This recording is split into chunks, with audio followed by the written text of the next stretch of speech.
Hello အားလုံးပဲမင်္ဂလာပါရှင်မင်းတို့ရဲ့ရွှေစွေရနာရှိုးရရန်ကြံလဲကျေးဇူးလိုက်ပါရနော်မိဒီတစ်ခါမိတ်ဆက်ပေးမှာတော့ချက်ကကလေးကိုပန်ဆင်လိုက်တဲ့ခါမှာလဲသူရောနမိမယ်လေးလို့လှပသွားစေမယ်သူရောဆက်လေးနဲ့မိတ်ဆက်ပေးမှာဖြစ်ပါရဲ့ရှင်ဒါလေးကတော့မိတ်ဆက်ပေးမယ်သူရောဆက်လေးပဲဖြစ်ပါရဲ့ရှင်မိတခုချင်းစီလေးပြပေးပါမယ်နော်ဒါလေးကတော့သူရောနဲ့ဆွဲလေးပဲဖြစ်ပါရဲ့ရှင်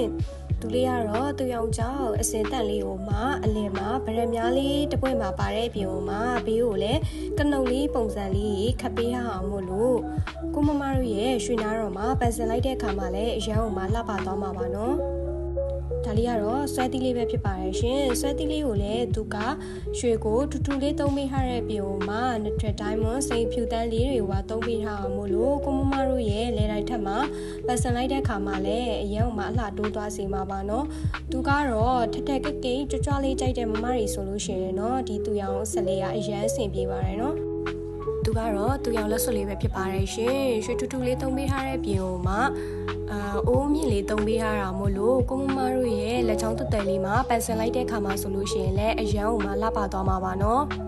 မိဆက်ပေးရတဲ့သူရောင်ဆက်လေးရဆိုလို့ရှိရင်တော့ကိုမမတို့ပွဲတက်ဝင်မယ်ဆိုလို့ရှိရင်လည်းအရန်ကိုမှထည့်ပေါ်သွားမှာဖြစ်တယ်လို့ရွှေကိုလည်းထူထူလေးသုံးပေးထားအောင်မို့လို့ကိုမမတို့ daily ဝတ်တဲ့အခါမှာလည်းအရန်ကိုမှအဆင်ပြေနေမှာပါနော်ကဲချမမတို့ကမမေပြပေးထားတဲ့သူရောင်ဆက်လေးကိုကြိုက်နေတတ်တယ်ဆိုရင်တော့မမေတို့ချက်ပေါက်ကိုဒါလန်လာခဲ့လိုက်တော့နော်